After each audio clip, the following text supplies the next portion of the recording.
জমির রেকর্ড বা পর্চার মন্তব্যের ঘরে 14C বা 14 গ ধারা যদি লেখা থাকে, তাহলে জানবেন সেই জমিতে আপনি যদি কিনতে যান, সেই জমিতে আদিবাসী মানুষদের কিন্তু অগ্রাধিকার আগে দেয়া হয়েছে, তারপরে আপনি অগ্রাধিকার পাবেন।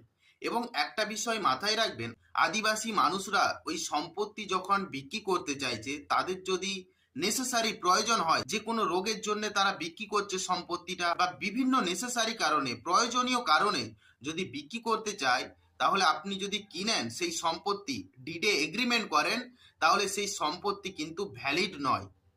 সেই সম্পত্তি কিভাবে ভ্যালিড করবেন, বৈধ কিভাবে করবেন?